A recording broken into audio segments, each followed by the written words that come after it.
On the night of March 17, 1984, 14 men were burned alive inside a converted auto repair shop on Michigan Avenue in southwest Detroit, all adults, all between the ages of 17 and 31. The method, arson, deliberate, calculated, and executed with chilling precision. The perpetrators, 4 members of the Crawford family, a father and his 3 sons, who walked into that garage with 15 gallons of gasoline and a lifetime of rage compressed into one terrible decision. The Detroit Fire Department would later classify it as the deadliest act of targeted arson in the city's history. But the reason behind the inferno wasn't drugs, wasn't gang territory, wasn't even money. It was a 1969 Chevrolet Camaro SS, cherry red with white racing stripes, scratched down to bare metal by men who thought respect was a one-way street. If you have the courage to hear this story, leave your like and subscribe to the channel. But I warn you, this narrative contains extreme violence based on real events. Southwest Detroit in March of 1984 was a neighborhood caught between 2 deaths. The first death was the auto industry that had built the city into the arsenal of democracy, now hemorrhaging jobs at a rate that made the evening news feel like a daily obituary. The second death was slower, quieter, the death of the social fabric that had held working-class neighborhoods together for 3 generations. The area known as Mexican Town sprawled across roughly 4 square miles south of Michigan Avenue, home to approximately 45,000 people, a mix of Mexican-American families who'd been there since the 1920s, Polish immigrants whose grandparents had worked the same factories, and black families who'd migrated north during the Great Migration, only to find that the Promised Land had its own particular cruelties. March in Detroit meant temperatures hovering around 38 degrees during the day, dropping to the low 20s at night. The air smelled like rust from the abandoned Cadillac plant 3 blocks east, exhaust from the truck still running on I-75, and underneath it all, the particular chemical sweetness of desperation that settles over neighborhoods where hope has packed its bags, but poverty has decided to stay. You could hear it if you listened. The constant rumble of traffic on the interstate, dogs barking in yards surrounded by chain-link fences, the distant wail of sirens that had become so frequent they'd turned into background noise, and every few minutes, the deep bass of car stereos rolling past, young men in vehicles that cost more than the houses they parked in front of. But 1984 wasn't just another hard year in Detroit. It was the year everything accelerated toward catastrophe. Unemployment in the city had hit 18.7%. Nearly triple the national average. The crack cocaine epidemic that would devastate urban America was just beginning to take hold, turning corner boys into entrepreneurs and neighborhoods into war zones. Mayor Coleman Young, in his 3rd term, was fighting a losing battle against white flight and capital flight, watching the tax base shrink while the problems multiplied. In southwest Detroit, the old rules were dying. The factories that had given structure to men's lives, that had provided paychecks and purpose and a reason to get up at 5 a.m., those factories were closing or had already closed. The Cadillac plant that had employed 14,000 workers in 1970 now employed fewer than 3,000. The parts suppliers that had clustered around it were gone entirely, their buildings standing empty, windows broken, weeds growing through cracked parking lots. What replaced them was a new economy, one built on powder and pills, and the kind of violence that made the evening news but never made anything better.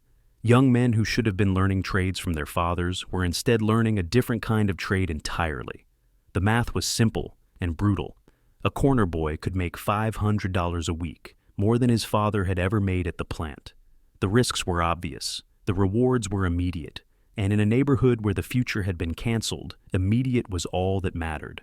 The Young Wolves weren't a gang in the traditional sense, not like the organizations that had run Detroit's heroin trade in the 1970s. They were something newer, something that had emerged from the rubble of the industrial collapse. 14 young men, most in their early 20s, who'd grown up together in the blocks around Verner Highway and Clark Street. They'd gone to the same schools, played on the same basketball courts, watched the same fathers lose the same jobs. They'd started as a crew in 1981, just neighborhood kids hanging out, looking for something to belong to. By 1982, they'd made connections with suppliers coming up from Toledo, started moving small quantities of cocaine. By 1983, crack had arrived, and suddenly the money was real. By 1984, they controlled 3 corners in southwest Detroit, small time by the standards of the major traffickers who operated in the Cass Corridor or on the east side, but enough to make money in a neighborhood where legal money had largely stopped flowing. They weren't particularly violent by reputation, not compared to the crews that were stacking bodies across the city. The young wolves preferred intimidation to actual violence. They'd make noise, flash weapons, let their numbers do the talking. In a year and a half of operation, they'd been involved in maybe 3 serious fights. No shootings, no bodies. They were businessmen, in their own minds. Just young men trying to survive. Marcus Anthony Thompson was their unofficial leader at 24 years old. He'd grown up on Springwell Street, son of a single mother who worked double shifts at the hospital and still couldn't quite make ends meet. Marcus had been a decent student, good enough to graduate high school, not good enough for scholarships. He'd worked at a grocery store for 2 years after graduation. Watched the money go nowhere. Watched his mother age 10 years in those 2 years, trying to keep the family afloat. The streets had offered something different: purpose, respect, money that actually accumulated instead of disappearing into rent and utilities and the 1,000 small emergencies that eat working-class paychecks alive. Marcus had a 2-year-old son named Marcus Jr., saw him every weekend, paid child support, even though no court had ordered him to. He still dreamed about opening his own garage someday. Talked about it when he'd had a few drinks. That fantasy of legitimate work that so many young men in his position clung to, like a life raft in a storm. Darnell Washington was 22, the crew's unofficial accountant, the one who kept track of the money, who knew which corners were profitable and which were dry. He'd actually enrolled at Wayne County Community College, was taking business classes 2 nights a week, telling himself he was learning skills that would transfer to legitimate enterprise someday. His mother still thought he worked at the warehouse on Fort Street. He let her believe it. Jerome Patterson was 19, the youngest of the Corps members, still living with his mother on Springwell Street. He gave her $200 a month for rent, told her it came from odd jobs and helping out at a friend's garage. He helped his younger sisters with homework on the nights he wasn't on the corner, tried to make sure they stayed in school, tried to be the father figure his own father had never been. Kevin Williams was 23, had a daughter himself, a little girl named Destiny, who was about to turn 4. He was the crew's muscle, not because he was violent, but because he was big, 6'4", and 240 pounds, the kind of presence that made conflict resolution unnecessary. He'd played football at Southwestern High School, been good enough to start at defensive end, not good enough for college scouts to care. Terrence Mitchell was 25, the oldest, had actually done a year at Jackson State Penitentiary for possession with intent in 1982. He'd come out harder than he'd gone in, but also smarter, more careful. He was the voice of caution in the crew, the one who said maybe they shouldn't do something, who calculated risks while others calculated rewards. Andre Simmons and Darius Coleman were both 21, best friends since elementary school, almost interchangeable in the way they thought and moved and spoke. They were the crew's runners, the ones who moved product from stash houses to corners, who knew every alley and shortcut in southwest Detroit. The others filled various roles: lookouts, corner workers, occasional muscle when Kevin wasn't available, young men with names their mothers had given them and nicknames the streets had earned them. Lil Mike, who was 17 and had only started running with the crew 3 weeks before the fire. Big Jerome, who was actually shorter than regular Jerome, but had earned the name ironically. Dante, who had dreams of being a rapper and filled notebook after notebook, with lyrics he'd never perform. TJ, who was 19 and about to become a father for the first time. His girlfriend 6 months pregnant with a boy they had already named Thomas Jr.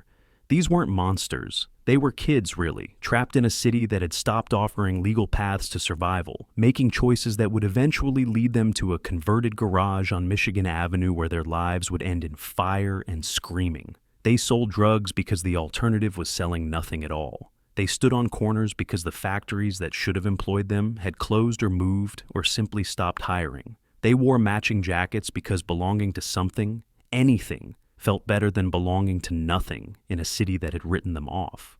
On the night they died, most of them were talking about the future. Marcus was explaining his garage idea to anyone who'd listen. Darnell was complaining about his business professor, who didn't understand that some of them were working while going to school. Jerome was worried about his sister's math grades. Kevin was planning Destiny's birthday party. They had no idea that 4 men were driving toward them with gasoline and chains. No idea that their lives had intersected with a stranger's in a way that would prove fatal. No idea that the next few hours would be their last. Walter James Crawford was 51 years old in March of 1984. Though the years had carved themselves into his face with particular cruelty, he stood just under 6 feet, with the kind of solid build that comes from decades of physical labor, hands that had spent 30 years gripping wrenches and wrestling with engines that didn't want to cooperate. Every morning, Walter woke at 4:45 a.m. in the house on Cavalry Street that he'd bought in 1968, with money saved from his job at the Chrysler Jefferson Avenue plant. He'd make coffee in the same percolator his wife Louise had bought at Hudson's department store in 1971, sit at the kitchen table, and smoke 3 Pall Mall cigarettes while listening to WWWJ News Radio.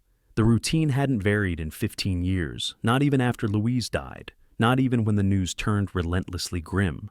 Not even when the coffee tasted like ashes and the cigarettes like penance. By 5:30, he'd be in his garage, the one he'd built himself in the backyard in 1972, working on whatever project demanded his attention that day. The garage was his sanctuary, the only place left where the world made sense. Engines had rules. They could be understood, diagnosed, repaired.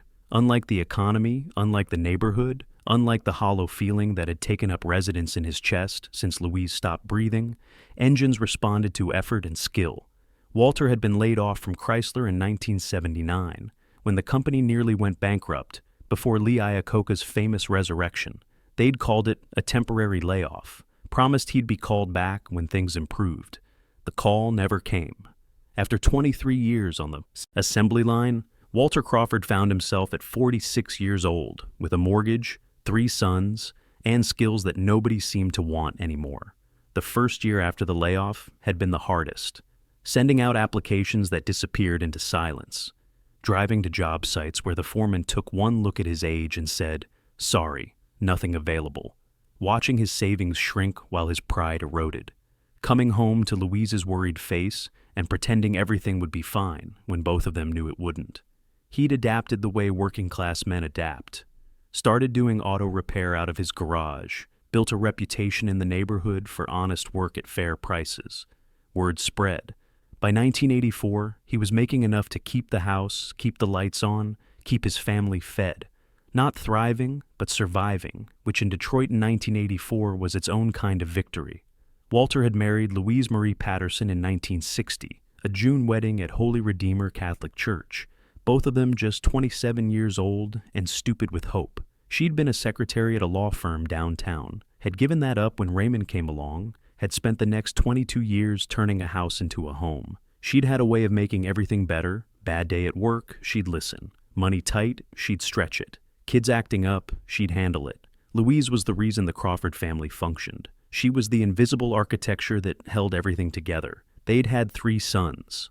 Raymond Walter, born in 1962, now 22, worked with his father in the garage, had inherited the old man's gift for engines and his stubbornness. Gerald Thomas, born in 1965, now 19, had enlisted in the Army right out of high school, full of ideas about discipline and direction and becoming a man. He'd washed out during basic training, for reasons he never fully explained. Something about an incident with a sergeant. Something about anger issues. Came home 3 months later, quieter than he'd left. Spent most of his time in the garage or in his room, rarely speaking unless spoken to. William James, born in 1968, now 16, still in high school supposedly, though he'd been skipping more days than he attended, running with a crowd that worried his father. Louise had died in September of 1982, breast cancer that had started in her right breast and spread to her bones before anyone caught it. She'd been tired for months, but she'd always been tired, always been pushing through exhaustion to take care of everyone else. By the time she finally agreed to see a doctor, the cancer had metastasized. Stage 4. 6 months, they said, though she didn't even get that. She'd been 49 years old. Walter had held her hand in the hospital room at Henry Ford when she passed, had felt something in himself break that had never quite healed. The doctors called it a peaceful death. Walter didn't believe in peaceful death. He believed Louise had been stolen from him, from their sons, from the life they should have had together. He believed the world was cruel and random, and that the only things worth believing in were the things you could hold in your hands. After Louise died, Walter changed, not in obvious ways that the neighbors would notice. He still woke at 4:45, still made his coffee, still worked in his garage, but something inside had gone cold. The part of him that had believed in the future, that had believed things would eventually get better, that had believed hard work and decency would be rewarded, that part died with Louise. What remained was something harder, something that looked at the world through a lens of accumulated grievance. The neighborhood was changing, and not for the better. Young men Walter didn't recognize walked the streets at all hours, wearing clothes that cost more than Walter made in a week, driving cars that should have been beyond their means. The corner store where Louise used to buy milk had been robbed 3 times in the past year. The church where they had been married had been vandalized twice. The elementary school where his sons had learned to read was now surrounded by chain-link fence topped with barbed wire. Walter saw these changes and felt something building inside him. Rage, but more than rage. A conviction that the world he'd worked to build was being stolen from him, piece by people who hadn't earned anything, who took what they wanted because decent people had forgotten how to fight back. What Walter valued most wasn't money. He'd never had much of that. What he valued was legacy, the house his family lived in, the skills he'd passed to his sons, the reputation he'd built in the neighborhood as a man who did honest work and kept his word. These things had meaning. These things proved that a life of labor had amounted to something, and more than anything else, more than the house or the tools or even his children, Walter Crawford valued his 1969 Chevrolet Camaro SS. He'd bought it new in August of 1969, the same month Neil Armstrong walked on the moon, paid $3,200 at Corktown Chevrolet, which was more money than he'd ever spent on anything that wasn't a house. Cherry red with white racing stripes, 396 cubic inch V8, 375 horsepower, close ratio 4-speed manual transmission. The car had been young Walter's one extravagance, bought when he was 36 and still believed the good times would last forever, when overtime was plentiful and the future looked like nothing but open road. Louise had laughed when he brought it home, had called him a fool for spending that kind of money on a car. But she'd loved it too, loved the way it felt to ride beside him on summer nights with the windows down and the radio playing, loved the way people looked at them when they cruised down Woodward Avenue, loved the way her husband smiled behind that wheel, younger and lighter than he ever was at home. For 15 years, Walter had maintained that car with religious devotion. Every Saturday morning, weather permitting, he'd wash it by hand in the driveway. Every oil, change done precisely on schedule, 3,000 miles exactly, no exceptions. Every scratch immediately repaired, every chip in the paint touched up before it could spread. Every winter, the car went into the garage under a custom cover he'd had made in 1971, protected from salt and snow and the indignities of Michigan weather. The Camaro wasn't just transportation, it was a time machine. When Walter sat behind that wheel, felt that engine rumble, he was young again. He was a man with a future instead of a man just trying to survive the present.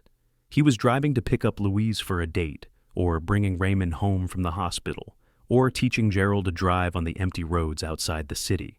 The car contained every good memory, every moment when life had felt like it was going somewhere. His sons understood this. Raymond had helped his father rebuild the transmission in 1978, spending 3 weekends in the garage, learning how the parts fit together, how to feel when something was wrong before it broke completely. Gerald had spent countless hours in the passenger seat, learning about engines and life while his father drove the back roads outside the city. Even William, who seemed determined to disappoint his father in every possible way, knew that the Camaro was sacred. You didn't touch it without permission. You didn't borrow it. You didn't even lean against it. The car was the last piece of the man Walter used to be. Everything else had been taken. The job at Chrysler, Louise, his belief that the world was fair, his hope for the future, all gone. But the Camaro remained, cherry red and perfect. Proof that Walter Crawford had once been somebody, had once had something worth having. The incident that set everything in motion occurred on Saturday of March 10th, 1984, at approximately 3:15 in the afternoon. Temperature was 41 degrees, the first warm day after a brutal February, the kind of day that made you believe spring might actually come. Ice was melting in the gutters, sending streams of gray water toward storm drains.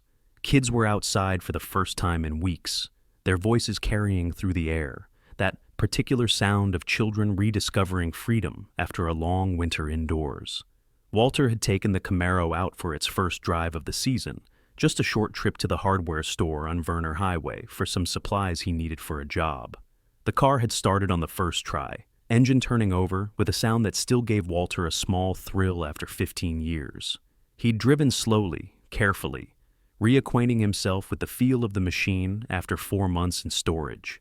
Murray's Hardware was an old-fashioned place, wooden floors worn smooth by decades of work boots, bins of bolts and screws organized by size, the smell of metal and oil and sawdust.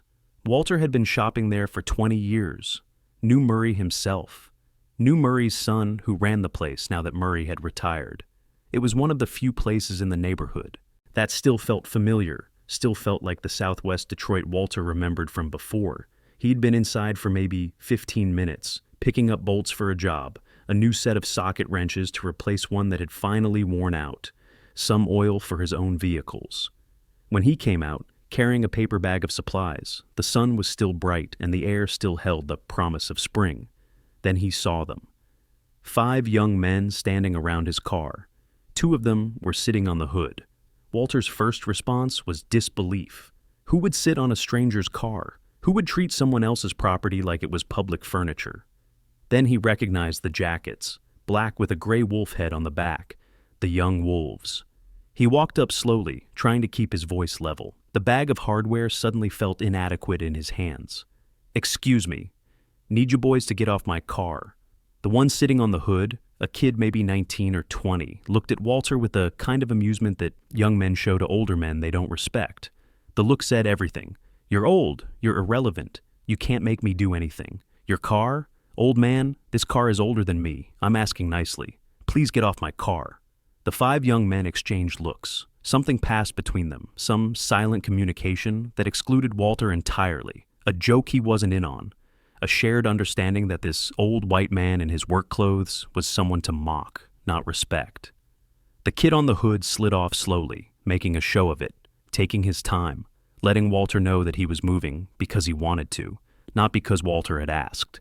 And as he slid off, he ran his hand across the paint, a deliberate gesture, claiming the car as his own, even if just for a moment. Nice car, though. Real nice. Be a shame if something happened to it. They walked away laughing. 5 young men who'd already forgotten the encounter, who'd move on to other corners and other amusements without ever thinking about the old man they'd humiliated in front of Murray's Hardware. Walter stood there for a full minute, hands shaking, trying to control the rage that was building in his chest. His heart was pounding. His vision had gone slightly gray at the edges. He felt like he was having a heart attack, though he wasn't. It was just anger, pure and overwhelming, the kind of anger that erases rational thought. When he finally got in the car and drove home, he noticed it. A scratch, starting at the front quarter panel, just behind the wheel well, and running all the way to the rear fender, deep enough to cut through the clear coat and the paint beneath, down to bare metal. A silver-gray line against cherry red, maybe 2 feet long, curving slightly where the kid's hand had followed the contour of the body. The kid had used his ring, or maybe a key, had dragged it along the length of the car as he slid off the hood, leaving behind a wound that would never fully heal. 15 years of perfect maintenance. 3 seconds to destroy it. Walter didn't go inside when he got home. He sat in the car in his driveway for 45 minutes, staring at the steering wheel, breathing slowly, trying to think clearly. His hands were still shaking, his heart was still pounding. He kept seeing the kid's face, that smirk, that absolute confidence that nothing would happen, that there would be no consequences. The scratch was maybe 2 feet long, silver gray against cherry red, a wound that would cost hundreds of dollars to fix properly. And even fixed, Walter would know it was there, would always know. Every time he looked at the car, he'd see that scratch, even if no one else could. Raymond found him there just after 4 ball, came out to see what was taking so long, saw his father sitting motionless behind the wheel, face blank in a way that worried him. "Dad? Everything okay?" Walter didn't answer at first, just pointed at the side of the car. Raymond walked around, saw the scratch, and his face went through several emotions in rapid succession. Surprise first, then confusion, then anger, the same anger his father was trying to control. Who did this? Some kids outside Murray's, young wolves, I think. One of them was wearing that jacket. Raymond knew the jacket. Everyone in Southwest Detroit knew the jacket by now. Black with a gray wolf head on the back. The young wolves had started wearing them about a year ago, a way of marking territory, of announcing membership. They're going to pay for this. Walter finally looked at his son. His eyes were flat, empty, the way they'd been in the weeks after Louise died. Like something had been extinguished behind them. "We're going to handle this properly. I know some people. We'll find out who they are, and we'll make them pay for the repair. That's all." But that wasn't all.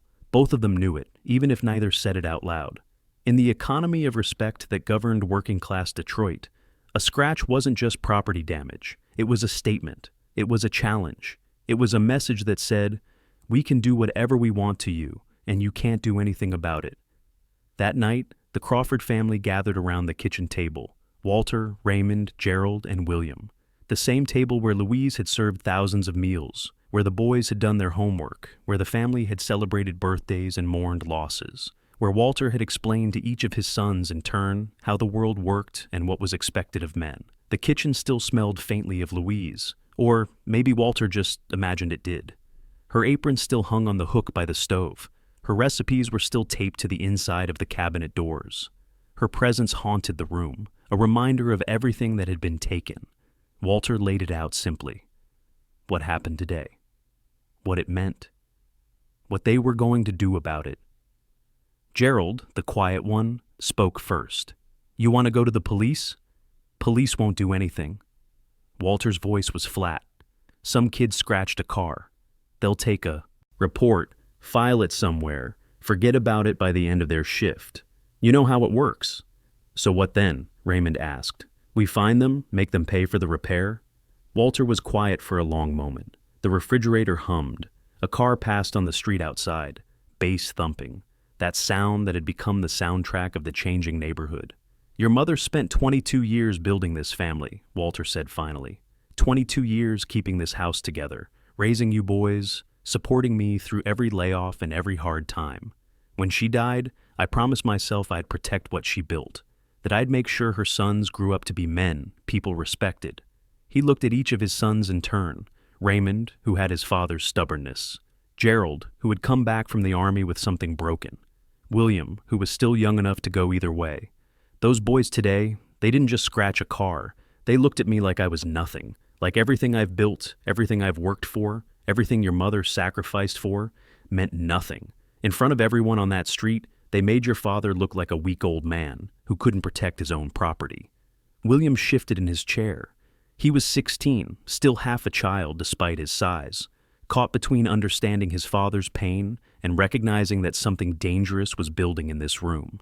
"Dad, it's just a car. It's not just a car." Walter's voice rose slightly, the first crack in his controlled demeanor. "It's respect.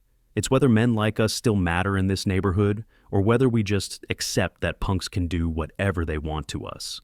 If I let this go, what's next? They break into the house? They threaten one of you? At what point do we stand up?" The room was silent. Outside, a dog barked. A siren wailed in the distance, that constant Detroit soundtrack. "I'm going to find out who they are," Walter continued. "I'm going to find out where they operate.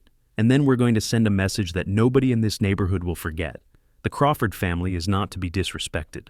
Raymond nodded slowly. He was 22, had spent enough time in the neighborhood to understand the economy of respect his father was describing, had seen what happened to men who let things slide, how one act of disrespect invited others, how weakness attracted predators. "I'm with you, Dad. Whatever you need." Gerald said nothing, but his silence was assent. He'd come back from the army with something hard inside him, something that had been looking for an outlet. This could be that outlet. William looked at his father and brothers, saw something forming in the room that scared him. Part of him wanted to object, wanted to say that scratching a car didn't justify whatever his father was planning. But another part of him, the part that had watched his father shrink since Mom died, that had seen neighborhood punks take over streets that used to be safe. That part wanted to see someone finally push back. "What are we going to do?" William asked. Walter didn't answer directly, just stood up from the table, walked to the window, and looked out at the driveway where the wounded Camaro sat in the darkness. "First, we learn, then we plan, then we act." What Walter Crawford didn't know, what none of them could have known as they sat in that kitchen making plans, was that the message they intended to send would cost 14 lives and destroy their own family more completely than any street gang ever could. That the scratch on a Camaro would lead to the worst act of arson in Detroit's history. That by the time the sun rose on March 18th, the Crawford name would mean something very different than Walter had ever intended. The week between the incident and the massacre moved with a strange, dreamlike quality. Days bleeding into nights, conversations repeated, plans refined, a family sliding toward an act that none of them fully understood until it was too late. On Sunday, March 11th, the day after the scratch, Raymond Crawford made some calls. He'd grown up in this neighborhood, knew people who knew people, had connections that his father had never approved of but now found useful. A guy he'd gone to high school with, now working as a bouncer at a bar on Michigan Avenue. A cousin who ran with a different crew on the east side. People who knew how the streets worked, who knew who was who. By Sunday evening, he had names. Marcus Thompson. He's the one who was sitting on the hood. Runs with the young wolves, usually hangs out at that garage they got on Michigan Avenue. Converted auto shop, east side of the street between Livernois and Central. Used to be Henderson's auto body before Henderson died, back in '79. Now the wolves use it as their spot. Walter absorbed this information with methodical precision, the same systematic thinking he'd applied to engine problems for 30 years, diagnosing symptoms, tracing causes, planning solutions, now turned toward a very different kind of problem. How many of them usually there? Depends on the day. My guy says weekends are busy, maybe 15 guys. Weekdays less, maybe 6 or 8. Saturday nights are the biggest. That's when they count money and party. Security? Raymond shrugged. They got guns for sure. But they're not expecting trouble from outside. They control that block. Nobody messes with them there. Gerald had done his own reconnaissance, slipping back into skills he'd learned in basic training before everything went wrong. He'd driven past the location twice during the day. Different cars, different routes. Noting the layout with an eye that his brief military experience had sharpened. Old brick building, used to be Henderson's auto body, Gerald reported at dinner that night. 2 stories, but they only used the ground floor. Front entrance faces Michigan Avenue, metal door, the kind you'd find on a commercial garage. Probably a back door for deliveries facing the alley. Windows? Gerald shook his head. Bricked up. Saw. It myself. They covered the windows with cinder blocks, probably last year based on how the mortar looks. Can't see in, can't see out. Probably to keep people from seeing what they're doing inside. Walter nodded slowly. That detail filed itself away. Would prove crucial when the time came. They spent the next 3 days gathering intelligence. Raymond continued working his contacts, building a picture of the Young Wolves organization. Gerald drove past the building multiple times, at different hours, counting cars and people. William, who knew some of the younger kids who ran errands for the crew, picked up information about schedules and habits. By Wednesday, they had a complete picture. The Young Wolves gathered at the garage most nights, but Saturday nights were the main event. That's when the real money got counted, when the core members were all present, when they felt safe enough to party. Building's old, Walter observed on Wednesday night, spreading hand-drawn diagrams across the kitchen table. Brick exterior, but the interior's probably wood frame, original construction from the 1920s. One main entrance facing Michigan Avenue, one back door in the alley. Windows bricked up. He traced the layout with his finger, the same way he'd trace a wiring diagram when diagnosing an electrical problem. Fire spreads fastest through old buildings. Wood frame, probably original insulation, all that brick holds the heat in. Once it starts, it goes fast. Raymond looked at his father. "Dad, I'm talking about sending a message." Walter's voice was flat. "Those boys need to understand that some people you don't mess with, that some things you don't do, and everyone who sees what happens needs to understand it too." But burning Gerald started, then stopped. The word hung in the air, finally spoken aloud. "They're drug dealers," Walter said. "They're destroying this neighborhood. They're turning kids into criminals. What I'm proposing isn't just revenge, it's pest control. The logic was twisted, but it had its own internal consistency. Walter had constructed a framework where the young wolves weren't really people, weren't really human beings with mothers and children and dreams. They were symbols of everything wrong with the neighborhood, with the city, with the world that had taken his job and his wife and his faith in the future. Destroying them wasn't murder, it was justice. On Thursday, Raymond and Gerald visited 3 different hardware stores in different parts of the city, careful to spread out the purchases so no single clerk would remember them buying too much of anything suspicious. At a store in Dearborn, Raymond bought 2 heavy-duty chains, the kind used to secure loading dock doors, $24.50. At a store in Lincoln Park, Gerald bought 4 padlocks, brass with hardened steel shackles, $18.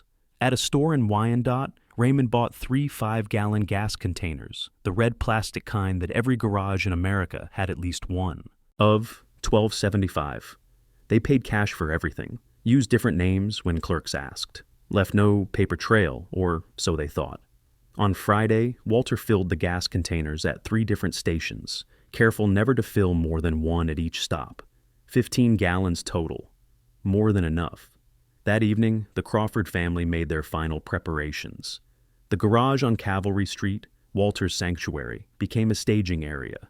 The gasoline containers lined up against the wall, the chains coiled on the workbench, the padlocks in a brown paper bag. Work gloves, dark clothes, everything laid out with the precision Walter brought to every job. Gerald had served 3 months in basic training before washing out.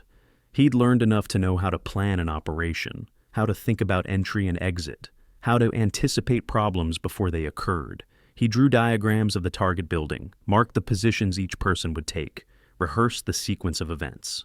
We hit them Saturday night, Walter decided. That's when the most people will be there. We want to send a message. It needs to be a message everyone hears. Raymond raised a concern. Dad, there might be 15 guys in there. What if some of them get out? They won't get out. Walter's voice was flat, final. We chain the doors from outside, both exits. We make sure nobody gets out. The room went quiet. The weight of what they were planning settled over them like a physical thing. This wasn't just revenge anymore, wasn't just teaching someone a lesson. This was mass murder, premeditated, calculated, designed to kill as many people as possible. Gerald spoke quietly. Dad, some of those guys, they might not have had anything to do with your car. They might just be there, hanging out. Then they shouldn't be there. Walter's eyes were hard, cold, the eyes of a man who'd already crossed a line in his own mind and couldn't see any way back. They made their choices. They joined that crew. They wear those jackets. They're all responsible for what that crew does. Every one of them. William, 16 years old, sat at the table looking at his father and brothers. He wanted to object, wanted to say that this was insane, that scratching a car, even the Camaro, didn't justify burning 15 people alive. But he didn't say it, couldn't say it. The weight of his father's expectation, his brother's commitment, the momentum of a plan that had taken on its own terrible life. All of it pressed down on him until the words died in his throat. What time? William asked instead. Midnight, Walter said.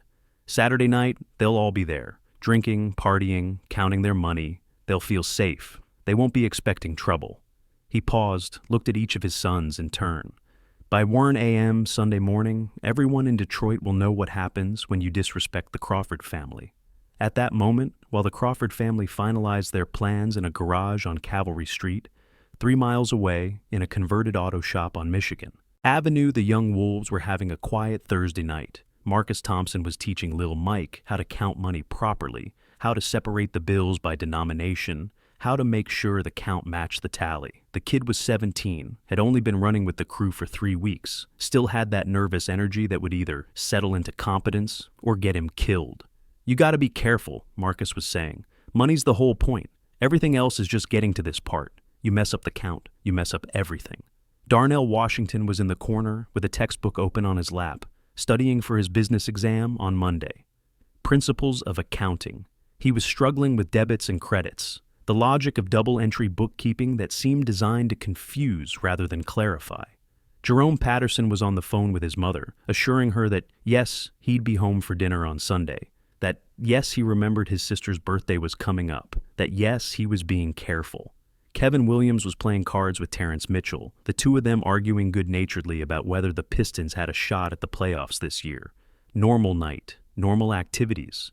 Young men doing what young men do when they're between moments of crisis, filling time with small tasks and smaller talk. None of them knew that Saturday night would be different. None of them knew that in 48 hours, fire trucks would be pulling their burned bodies from the rubble of this building.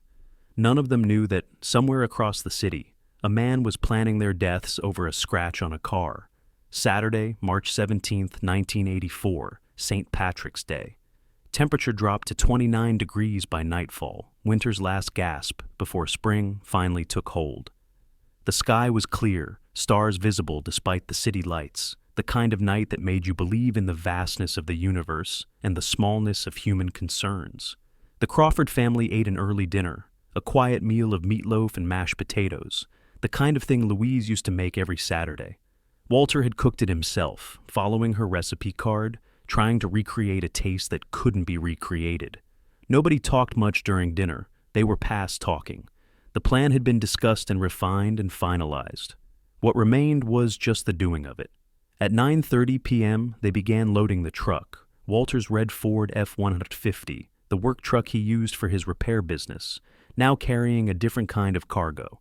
5 gasoline containers, carefully secured so they wouldn't tip. Chains and padlocks in a canvas bag. Work gloves, dark clothes for everyone.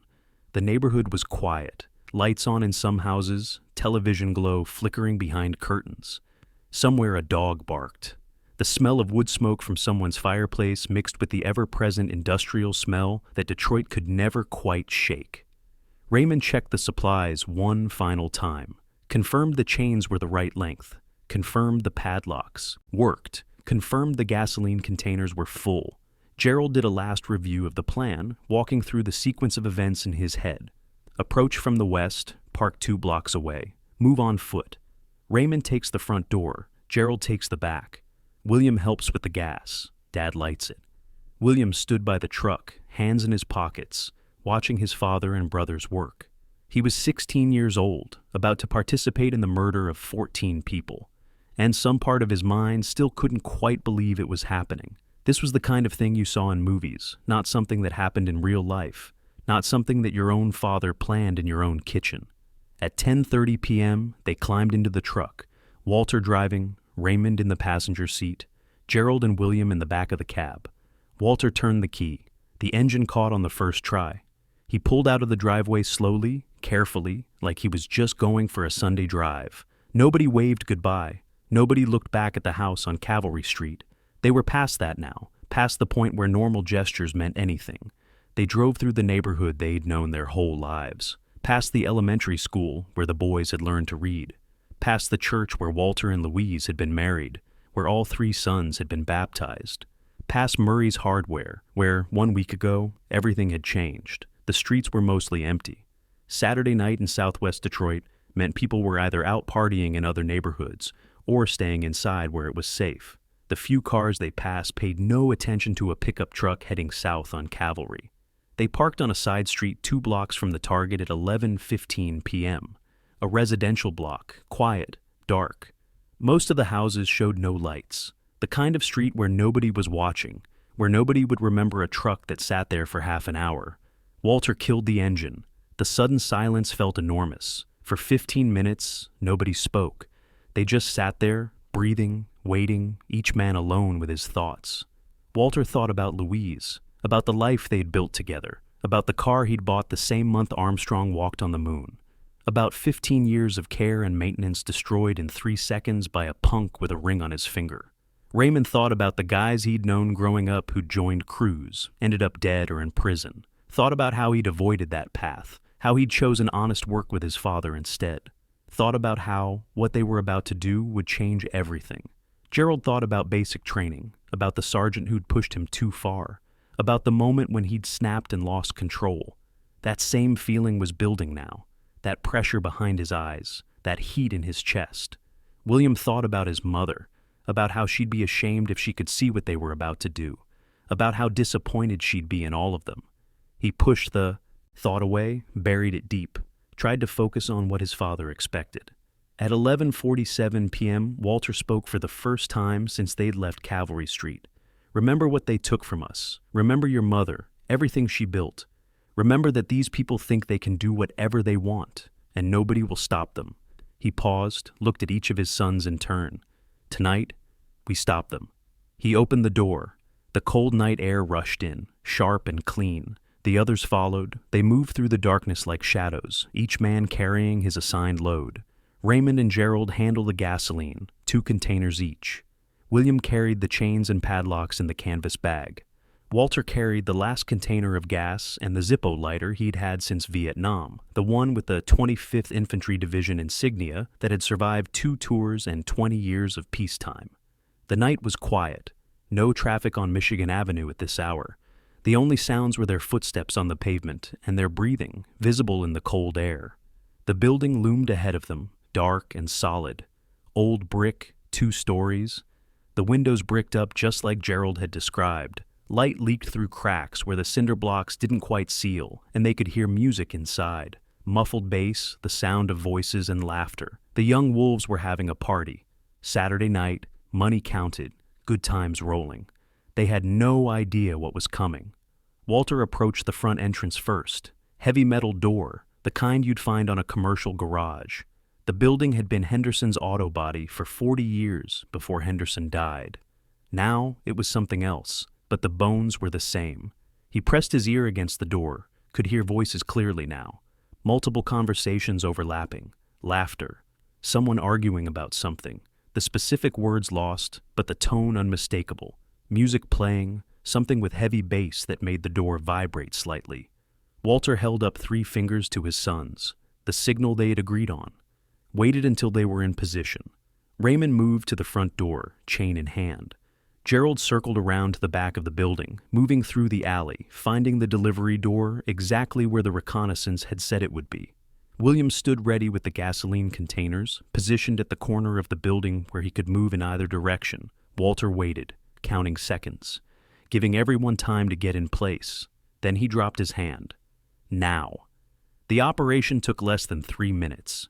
Gerald wrapped chains through the back door handles, securing them with a padlock. The metal clinked against metal, a sound that should have been audible inside, but the music was too loud. Nobody heard. Raymond did the same to the front door, working quickly, efficiently. The chains were heavy, hard to manipulate with gloves on, but he managed. The padlock clicked shut with a finality that he would remember for the rest of his life. Walter and William began pouring gasoline, creating a perimeter around the building's foundation. The liquid glugged out of the containers, splashed against brick and concrete, seeped into cracks, and pooled in low spots. The smell was overwhelming, sweet and chemical, coating the back of their throats. The old building drank the gasoline like it was thirsty. Decades of weather had opened cracks in the brick, had rotted the wood trim around the roofline. The fuel found every gap, every weakness, every point where fire could take hold. They poured all 15 gallons, more than enough. The building's foundation was surrounded by a ring of gasoline, some of it already seeping under the walls, finding its way inside. The doors are secure, Gerald reported, voice barely a whisper. Gas is down, Raymond confirmed. William stood back, breathing hard, his hands shaking inside his gloves. The smell of gasoline was making him dizzy. Or maybe it was fear. Or maybe it was the dawning realization of what they were about to do. Walter stood at the corner of the building, Zippo lighter in his hand. The moment hung there, suspended in time. Everything before was planning, preparation, theory. What came next was real. What came next could never be undone. Inside, he could still hear the music, the laughter. Young men enjoying a Saturday night, completely unaware that these were the last minutes of their lives. Walter thought about the Camaro, scratched and wounded in his driveway. Thought about Louise, who had loved that car almost as much as he did. Thought about the punk who had slid off the hood, dragging his ring along the paint, laughing like it meant nothing. "This is for my wife," Walter said quietly. "And for my family?" He struck the lighter. The flame caught, small and yellow in the darkness, illuminating his face for a moment. Then he touched it to the gasoline. The fire caught instantly, racing along the fuel trail like something alive, something hungry. Within seconds, the flames had surrounded the building, climbing the walls, finding the gas-soaked wood trim, and devouring it. The heat was immediate and intense, pushing Walter backward. Inside, someone screamed. The screaming started at 11:53 p.m., a single voice at first, high and terrified. The sound of someone who had suddenly realized that something was very wrong. Then more voices joined in, a chorus of terror that would haunt the Crawford family for the rest of their lives. The Crawfords stood across the street and watched their work. The fire spread faster than any of them had imagined, the old building going up like it had been waiting decades for this moment. Flames shot from the roof within 2 minutes, bright orange against the black sky. Smoke poured from every crack and gap, thick and black and toxic. Someone tried the front door. They could see it straining against the chains, could hear desperate pounding, could hear voices begging, pleading, screaming for mercy. The door opened maybe 3 inches before the chains caught, not enough for a person to squeeze through, just enough to let smoke and heat pour into the street. "Oh God," Gerald whispered. "Oh God, what did we do?" He started forward, some instinct toward rescue kicking in, some buried sense that this had gone too far, that they had to do something, but Walter grabbed his arm, held him back. "Stay where you are. We watch. We make sure nobody gets out." "But Dad, they're we. Watch." The screaming intensified, multiple voices now, all of them terrified, all of them begging for help that wasn't coming. The sound carried through the night, echoing off other buildings, rising into the cold March air like the worst kind of prayer. Raymond stood frozen, watching the fire consume the building. He'd helped plan this, had bought the chains, had secured the front door. But some part of him hadn't quite believed it was real until now. Hadn't understood what it meant to trap 14 people in a burning building and listen to them die. William vomited into the gutter, couldn't help it. The smell of smoke, the screaming, the knowledge of what he was part of, it all came pouring out of him in a rush of bile and terror. At 11:58 p.m., the roof collapsed. The sound was like thunder, like the end of the world. A section of the roof, weakened by fire, gave way and fell into the building below. Sparks shot 100 feet into the air, carried on currents of superheated wind. The screaming reached a crescendo, then began to fade. A window on the second floor exploded outward, the cinder blocks blown out by pressure building inside. A figure appeared in the opening, silhouetted against the flames, clothes on fire. For a moment, the person stood there, balanced between fire and empty air. Then they jumped. The body fell 2 stories, hit the concrete sidewalk with a sound that would never leave Gerald's memory. A wet, heavy thud that meant broken bones, ruptured organs, life ending even if the fire hadn't already done its work. Gerald ran toward the body without thinking. Maybe he could help. Maybe there was still time. But when he got there, when he saw the burns covering every inch of visible skin, when he smelled what burning human flesh actually smelled like, sweet and terrible, and nothing like anything he'd ever encountered, he knew. There was nothing to help. There was nothing left that could be helped. "He's dead," Gerald called back, his voice breaking. "They're all dead." At 12:01 a.m., the screaming stopped, not gradually, not fading away. It just stopped, as if someone had turned off a switch. One moment, 14 voices crying out for mercy. The next moment, silence. The building continued to burn, flames roaring, timbers cracking, the old structure consuming itself. But the human sounds were gone. Everyone inside was already dead, or beyond the ability to scream. Walter stood across the street, watching the fire with an expression that none of his sons could read. Satisfaction, horror, something else. Entirely? "It's done," Walter said finally. "Let's go." They walked back to the truck. 4 men who had crossed a line that could never be uncrossed. Behind them, the building burned, sending a column of black smoke into the March sky that would be visible for miles, a beacon announcing that something terrible had happened on Michigan Avenue. They drove home in silence. The truck's heater hummed. The radio stayed off. Nobody could find words for what they'd just done. At 12:17 a.m., they pulled into the driveway on Cavalry Street. The house looked exactly the same as when they'd left, which seemed impossible. How could the world look the same after what had happened? Walter killed the engine, sat there for a long moment, staring at the steering wheel.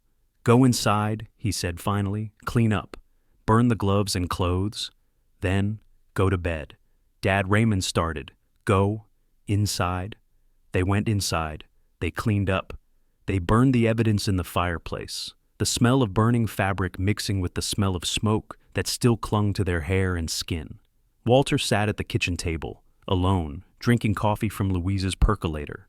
Outside, the sun would rise in 5 hours. The fire department would arrive too late.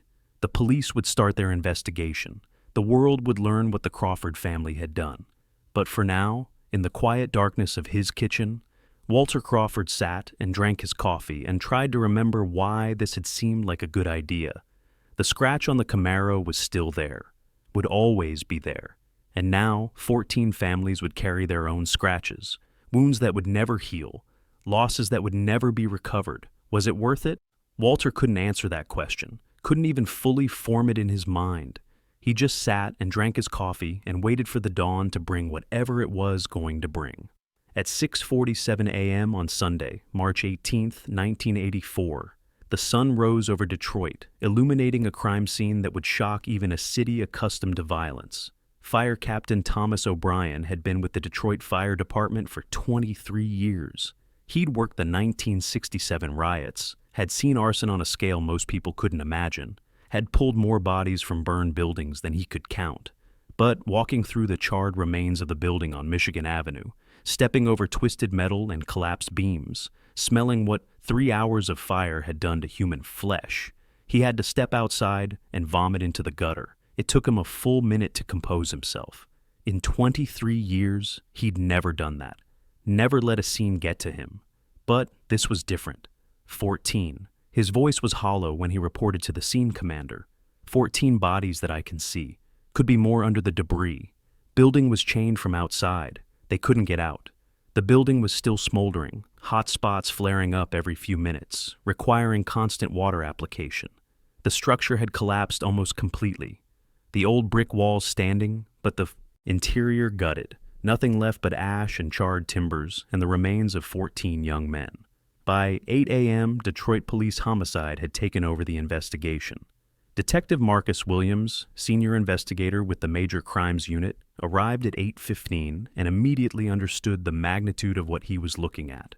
Williams was 47 years old, had been a cop for 24 years, had worked his way up from patrol to detective to senior investigator. He'd seen gang violence, domestic murders, robbery, homicides, the whole spectrum of ways that human beings find to kill each other. But he'd never seen anything quite like this. This wasn't a gang hit. Gang violence in Detroit followed patterns, had its own brutal logic. Drive-bys targeted specific individuals. Retaliation followed established rules. Even the most vicious gang wars had limits, boundaries that were understood, if not always respected. This was different. This was extermination. Someone had wanted everyone in that building dead, had taken steps to make sure nobody escaped, had watched while 14 men burned alive. The chains were still on the doors, Williams noted, crouching near the front entrance. Industrial grade, heavy duty. Padlocks are good quality, too. This took planning. His partner, Detective Sarah Mitchell, 38, nodded. The accelerant pattern suggests gasoline poured around the perimeter of the building. Whoever did this knew what they were doing. Military training, maybe, Williams mused, or at least someone who thinks systematically. They spent the next 4 hours processing the scene, interviewing witnesses, building a picture of what had happened. Most neighbors hadn't seen anything useful. The fire had woken them, but by then, the perpetrators were long gone. But an old woman who lived across Michigan Avenue, 71-year-old Gladys Monroe, had been unable to sleep. Arthritis in her hip kept her awake most nights, and she'd been sitting by her window when the fire started. 4 men, she told Detective Williams, her voice steady despite the horror of what she'd witnessed. I saw 4 men, white, working-class clothes, like mechanics or factory workers. They were pouring something around the building. Then one of them lit a match. Did you see their faces? Too dark, too far away. But they moved like they knew what they were doing. Organized, like they'd planned it out. The case broke faster than anyone expected. By Sunday afternoon, tips were flooding into the department. The young wolves had enemies, sure. Every drug crew did. But the neighborhood also knew something else. Walter Crawford had been driving around asking questions about them for a week. His car had been scratched by someone wearing a wolf jacket. The Crawford boys had been buying chains and gasoline at hardware stores across the metropolitan area. On Monday, March 19th, a clerk at a hardware store in Dearborn called the police. A man matching the description of Raymond Crawford had purchased heavy-duty chains on Thursday. The clerk had thought it was unusual at the time, but hadn't said anything. Now he was saying something. Similar calls came in from Lincoln Park and Wyandotte, gas containers, padlocks, all purchased with cash. But the clerks remembered. They always remembered when the police came asking. By Monday evening, Detective Williams had enough for an arrest warrant. By Tuesday morning, he had a plan.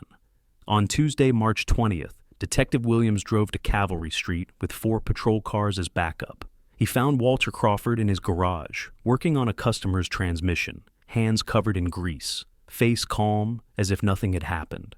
Walter looked up when the police cars pulled into his driveway, set down his wrench, wiped his hands on a rag. He didn't seem surprised. If anything, he seemed relieved. The waiting was over.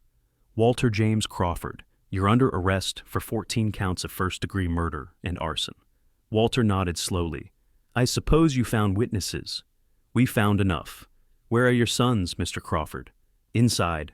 They won't give you trouble. They didn't. Raymond Crawford was in the kitchen, drinking coffee. He stood up when the officers entered, raised his hands, allowed himself to be handcuffed without resistance. Gerald Crawford was in his room, staring at the ceiling. He didn't react when they came for him, just stood up and walked out with them, silent and vacant. William Crawford was sitting on his bed, holding a photograph of his mother. He was crying when they found him, and he didn't stop crying for the next 3 hours. All 4 were transported to Detroit Police Headquarters, processed, and placed in separate interrogation rooms.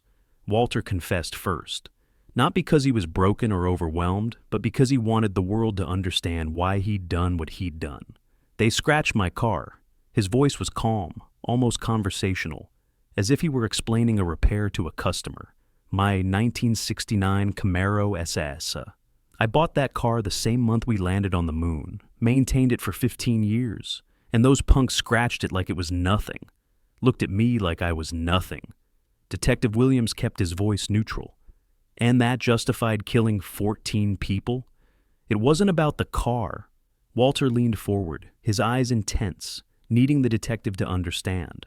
It was about respect, about whether working men still matter in this city, about whether you can build something and have it mean something, or whether punks just take whatever they want, and there's nothing you can do about it. Most of those men had nothing to do with scratching your car, Mr. Crawford. They were all young wolves. They all wore those jackets. They're all responsible for what that crew does. Detective Williams stared at the man across the table, trying to understand how a 51-year-old auto mechanic, a veteran, a father, could plan and execute mass murder over a scratched car. Mr. Crawford, one of those men, was 17 years old. Just started running with the crew 2 weeks ago. Didn't even know your name. Walter's face didn't change. Then he shouldn't have been there. The confession took 4 more hours to complete. Walter described everything in methodical detail, the planning, the purchases, the reconnaissance, the execution. He drew diagrams of the building, explained his reasoning, walked through the night minute by minute. He expressed no remorse, none. He seemed genuinely baffled that anyone would question his actions, that anyone would see what he'd done as wrong. Raymond confessed next. His interrogation lasted 6 hours. Unlike his father, Raymond showed signs of understanding, the magnitude of what they'd done. His hands shook as he described pouring the gasoline. His voice broke when he talked about the screaming, but when asked why he'd participated, his answer was simple. My father needed me. Gerald's confession was shorter, more mechanical. He answered questions in a flat monotone, describing his role as if it had happened to someone else. The psychiatrist who evaluated him later would diagnose severe dissociation, a mind protecting itself from trauma it couldn't process. William, the youngest at 16, held out the longest. For hours he refused to speak, just sat in the interrogation room crying silently, rocking back and forth. When he finally talked, it wasn't a confession so much as a plea. I didn't want to do it. His voice was barely audible. I wanted to stop, but I didn't know how. Dad said we had to, said it was about family, about respect. I tried to say no, but he broke down completely, couldn't continue. The detective gave him a break, but it didn't help. William Crawford would never fully recover from what he'd participated in. "I dream about them," William said when the interrogation resumed. "The screaming. I hear them screaming, and I can't make it stop. I'll never make it stop." He was right about that, at least. The trial began in September 1984 and lasted 6 weeks. It became a national story, covered by all 3 major networks and every newspaper in the country. Detroit, already infamous for its crime rate and economic collapse, now had a new tragedy to be known for. The prosecution, led by Assistant District Attorney Margaret O'Connor, presented a straightforward case. The Crawford family had planned and executed the murder of 14 men. They had purchased supplies, conducted surveillance, secured the exits, started the fire, and watched while their victims burned to death. This was premeditated murder on a massive scale. The defense, 4 court-appointed attorneys working together, attempted to argue temporary insanity. They painted a picture of Walter Crawford as a man broken by loss, the death of his wife, the loss of his job, the destruction of his neighborhood. They argued that the scratch on the Camaro had triggered a psychotic break, that Walter had not been in his right mind when he planned and executed the attack. They brought in psychiatrists who testified about grief and trauma, about the psychological importance of material possessions to men who had lost everything else.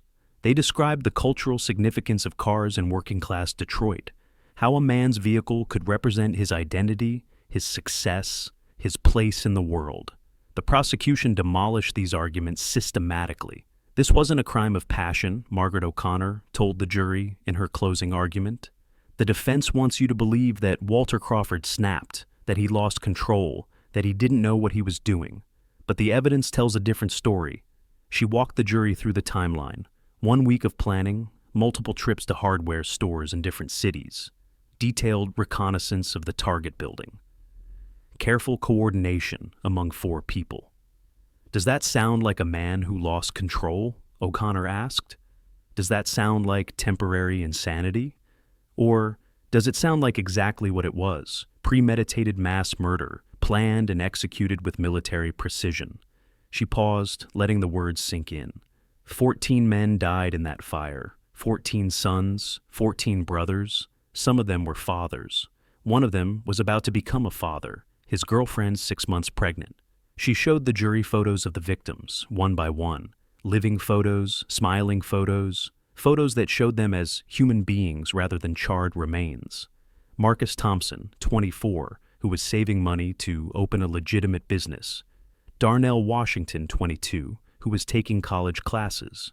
Jerome Patterson, 19, who was helping support his mother and sisters. Kevin Williams, 23, whose daughter Destiny will never know her father. She went through all 14, name by name, humanizing them, making sure the jury understood what had been lost. "Were these men perfect?" O'Connor asked. "No. Some of them sold drugs. Some of them made choices that hurt their communities. But they didn't deserve to die screaming in a fire because Walter Crawford's car got scratched." The jury deliberated for 8 hours. The wait was agony for everyone involved. Families of the victims sat on one side of the courtroom, families of the defendants on the other. 2 groups of people whose lives had been destroyed by a single night, bound together forever by tragedy. When the jury returned, the foreman stood with a piece of paper in his hand. The courtroom went silent. Walter Crawford stared straight ahead, his face expressionless. His sons looked at the floor. "We, the jury, in the case of People v. Crawford, find the defendant Walter James Crawford guilty of murder in the first degree on all 14 counts." A sob from somewhere in the victim's family's section, a gasp from somewhere else. "We, the jury, find the defendant Raymond Walter Crawford guilty of murder in the first degree on all 14 counts. We, the jury, find the defendant Gerald Thomas Crawford guilty of murder in the first degree on all 14 counts. We, the jury, find the defendant William James Crawford guilty of murder in the first degree on all 14 counts." Sentencing came 3 weeks later. Walter Crawford stood before Judge Harold Franklin with the same calm he'd maintained throughout the trial. He'd refused to speak on his own behalf, refused to show any emotion, refused to acknowledge that he'd done anything wrong. "Mr. Crawford," Judge Franklin said, "in my 32 years on the bench, I have never encountered a case that troubled me more than this one. You are not a career criminal. You are not a gang member. By all accounts, you were a hard-working man, a veteran, a father, and yet you planned and executed the murder of 14 human beings because one of them scratched your car." The judge paused, gathering himself. "I have searched for some explanation, some mitigating factor, some reason to show leniency. I have found none. The sentence is life imprisonment without the possibility of parole. Raymond Crawford received the same sentence. Life without parole. Gerald Crawford received the same sentence. Life without parole. William Crawford, as a juvenile tried as an adult, received 60 years to life. At 16, he was facing the possibility of spending 6 decades in prison. When the sentences were read, Walter showed no emotion. Raymond closed his eyes. Gerald stared at nothing. William wept. Walter Crawford was transported to the Michigan State Penitentiary at Jackson, the largest walled prison in the world. He was 51 years old. He would never leave. Prison life settled over him like a familiar weight. He kept to himself, avoided trouble, worked in the machine shop where his skills were valued. He read books from the prison library, mostly history and mechanics. He wrote letters to his sons, long, rambling letters about the past, about Louise, about the neighborhood they'd grown up in. He never expressed remorse, never acknowledged that what he'd done was wrong. In his mind, he'd been justified. In his mind, he'd defended his family's honor. The other prisoners left him alone. Not out of respect exactly, but out of wariness. A man who burns 14 people alive is a man you don't want to cross. The young wolves had their own connections inside, people who wanted revenge, but the prison administration kept Walter in protective custody. They didn't want another murder on their hands. He received visitors rarely. His sister came once a year, always on his birthday, always with news of the outside world that seemed increasingly irrelevant. A nephew visited occasionally, out of duty more than affection. The neighborhood he'd lived in, the people he'd known, all of them had moved on. In 1992, Walter suffered his first heart attack. Minor, the doctor said, but a warning. He was 59 years old, had spent 8 years behind bars, would spend the rest of his life there. In 1998, he had a stroke that left the left side of his face partially paralyzed. He walked with a shuffle after that, spoke with a slur that made his words hard to understand. On December 3, 2003, Walter James Crawford suffered a massive heart attack in his cell. He was dead before the guards reached him. He was 70 years old. He had served 19 years of a life sentence. He had never seen the outside world again after that Tuesday morning when the police came to his garage. The prison chaplain, Father Michael Torres, had visited Walter regularly during his final years. He would later tell reporters that Walter had remained unrepentant to the end. "I asked him once if he was sorry," Father Torres said. "If he regretted what he'd done, he looked at me and said, 'They shouldn't have scratched my car.' That was it. That was the only explanation he ever gave." Raymond Crawford remains incarcerated at the Ionia Maximum Correctional Facility. He is 62 years old, has been behind bars for 40 years, will die behind bars. In a rare 2018 interview with a criminology researcher, Raymond spoke about that night with a candor that surprised even the researcher. "I think about them every day, every single day. I dream about them. I hear them screaming. I wake up smelling smoke that isn't there." He paused, gathering himself. "My father was convinced that what we did was right. I believed him at the time. I wanted to believe him. He was my father, you know? When your father tells you something is necessary, you believe him." "Do you believe him now?" the researcher asked. Raymond shook his head slowly. "I think we were all crazy that week. Crazy with grief, crazy with rage, crazy with something I still don't understand. My mother died, my father lost his job, the neighborhood was falling apart, and then some kid scratches his car, and suddenly we're planning to burn people alive." He looked at his hands, scarred and aged. "I'll never understand how we got from there to there, how a scratch on a car led to 14 bodies. I've had 40 years to figure it out, and I still don't understand." Gerald Crawford was killed in a prison fight in 1991. He was 26 years old, had served 7 years of a life sentence, would never have the chance to grow old behind bars or find the understanding that his brother eventually reached. The fight started over nothing, as prison fights often do. An argument about a television channel, a shove, then a shiv made from a sharpened piece of metal, driven into Gerald's stomach 17 times. He died in the prison infirmary 2 hours later. His last words, according to the nurse who was with him, were, "Mom? I'm sorry, Mom." His body was transported back to Detroit, buried at Mount Olivet Cemetery next to Louise Crawford. The funeral was small. Most of the neighborhood people who might once have attended had moved away or wanted nothing to do with the Crawford name. William Crawford, the youngest, was paroled in 2019 after serving 35 years. He was 51 years old, had spent more than 2/3 of his life in prison for a crime he committed as a teenager. Prison had changed him in ways that nobody could fully understand. He'd earned a GED, then an associate's degree, then a bachelor's degree in psychology through a prison education program.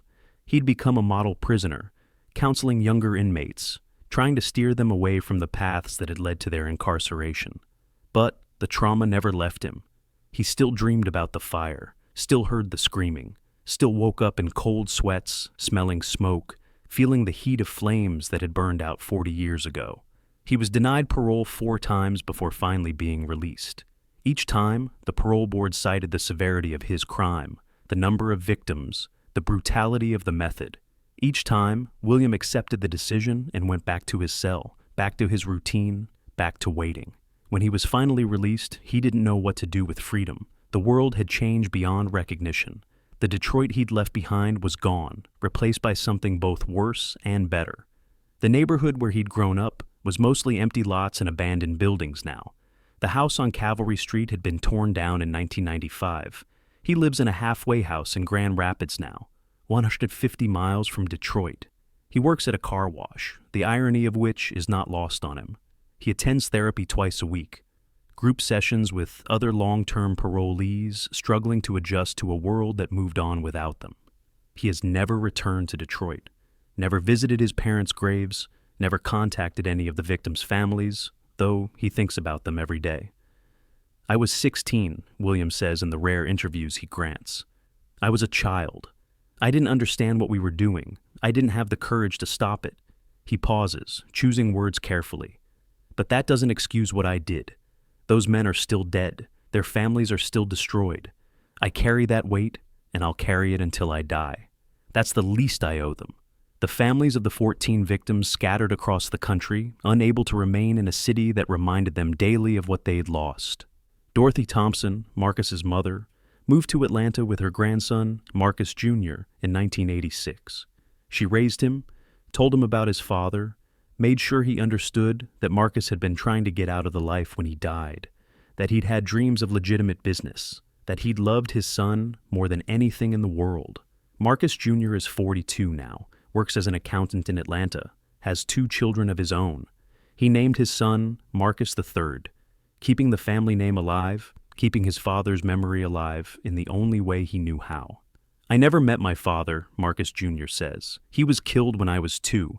All I have are photos and stories and the knowledge that he loved me." He pauses, his voice tight.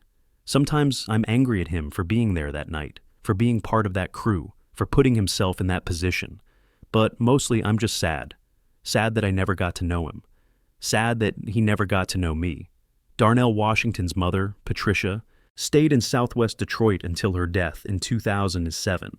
She maintained her son's grave at Woodlawn Cemetery, brought flowers every Sunday, rain or shine.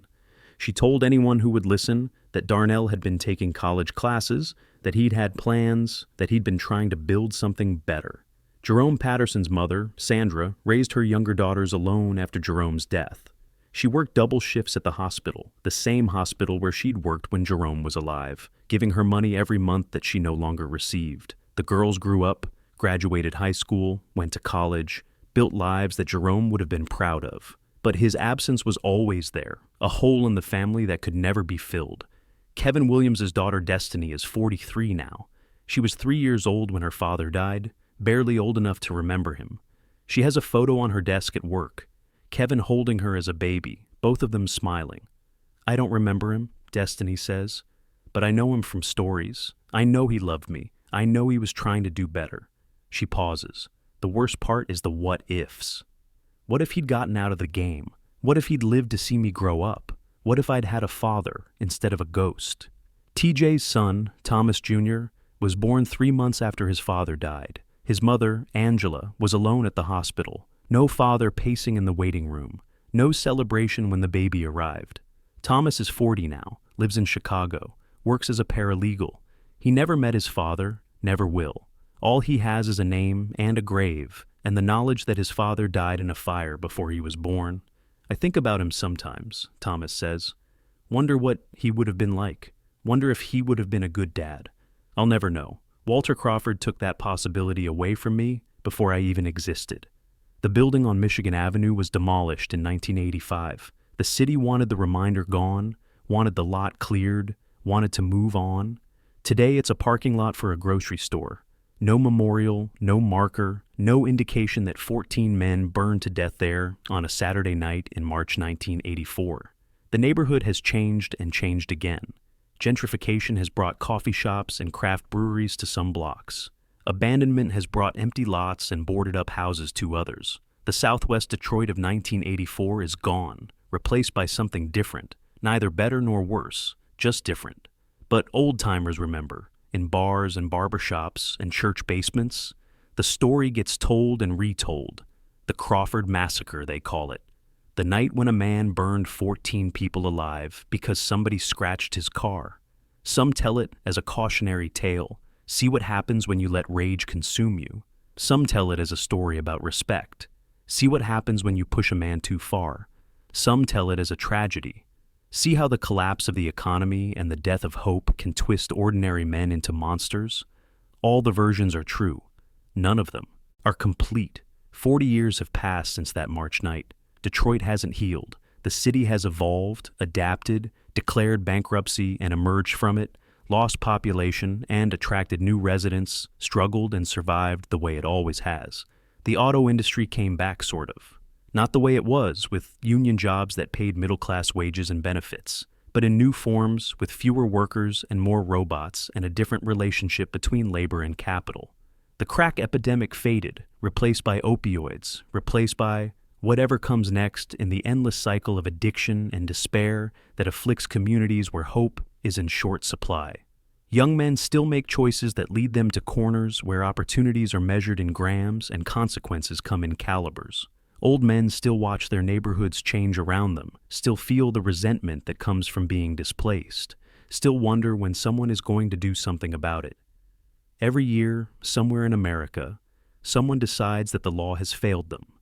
That respect must be earned through violence, that some offenses can only be answered with blood and fire. The names change, the cities change, but the fundamental question remains. When does justice become vengeance?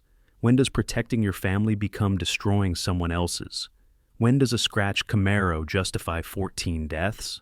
Walter Crawford spent 19 years in prison, believing he'd done the right thing. He died convinced of his righteousness, convinced that he'd defended his family's honor, convinced that 14 lives were a fair price for a scratch on a car. His sons live with it differently. Raymond dreams of screaming. Will dream of it until he dies in prison.